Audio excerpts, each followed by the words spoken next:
In chapter 1, the book starts off with the boy, Zan, in his village in 12th century England, and his village gets attacked by these bandits, and his father runs outside with these other men, with their shovels and their hoes, trying to defend the village from these bandits.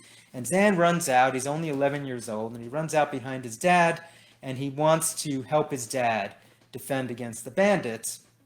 But in fact, he picks up a stone. He's kind of cut out of the circle, and he's standing there with a stone in his hand, and the bandits are on horseback, and his dad and the other guys are there with their shovels, trying to stand down against these bandits.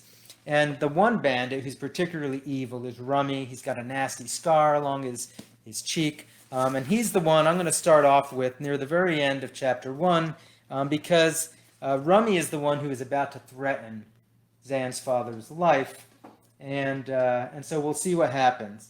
And I'm going to put on my reading glasses for this section. All right, here we go. Rummy raised his mace into the air. With it he could crush father's head, as he'd done to that poor blacksmith. Nay!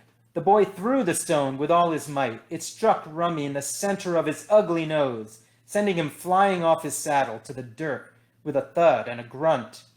The boy cheered, along with some of the villagers. Even a few of the bandits laughed as Rummy rolled to his feet with mud stuck to the top of his nose. Suddenly the boy's face grew cold. Rummy was charging at him, waving his mace with wild eyes that streamed with furious tears. You will die for that, boy! Run, father yelled as the other bandits closed ranks around the defenders. He ran. He raced down the side lane that led to the east field, glancing back only once. Rummy was gaining on him. He passed cottages on both sides, many of them still burning. No one was around. Maybe they fled, or the bandits might have killed them all. He chanced another look. Rummy was nearly upon him, cursing and spitting as he came. Finally, he reached the east field, where a few rows of golden wheat stalks remained standing in the midst of the harvest. A wooden bucket hung from a post, drinking water for the field laborers. Zan grabbed hold of the bucket and swung it behind him. He released it. Ah! He looked back. Rummy, drenched with water, had stumbled over the bucket. Now there'd be a chance to put some distance between them. He crossed the field and headed toward the thick trees. That would be his only hope of escape. If he could get to the woodland trail, he could outrun the tiring bandit in the forest. Then what? The trail would lead him to Harwood Abbey. The monks there might protect him, or at least send word to King Henry that bandits were raiding the countryside. Then he could circle back home and help mother and father with the repairs. Stop! Rummy shouted behind him. Why wouldn't the bandit give up the chase?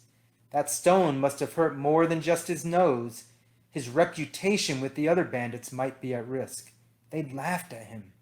The boy kept running. He could work the fields for hours at a time without a break under the glare of the withering sun. Surely he could run a half hour to save his life. Yet after a while, the green branches passed more slowly, some scratching at his arms as the trail narrowed. Rummy's curses followed him. You cannot run forever.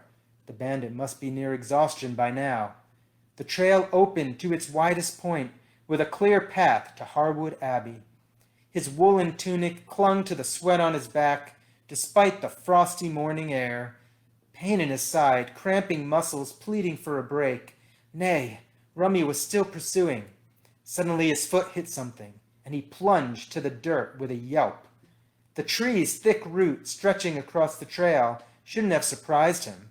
He'd bounded over roots like that before, pretending they were serpents waiting to strike his heel. Get up, you Simpkin, he said to himself, brushing a wet flop of hair from his forehead. Blood seeped from scrapes on his knees and palms, yet he pressed his hands to the dirt. Rummy sprang upon him from between two trees, tackling him back to the ground. The bandit seized his ankle.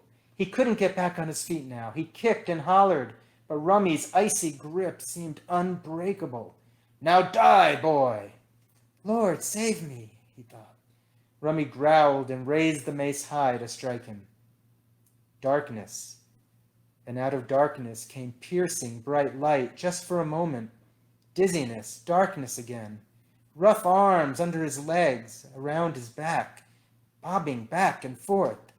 He opened his eyes, but the light punished him, jabbing behind his brow with daggers. Whoever carried him was dressed all in black. Whoever held him was wearing a black robe, carrying a long, thin pole. Black robe? Maybe this was the angel of death, coming to take him to the netherworld.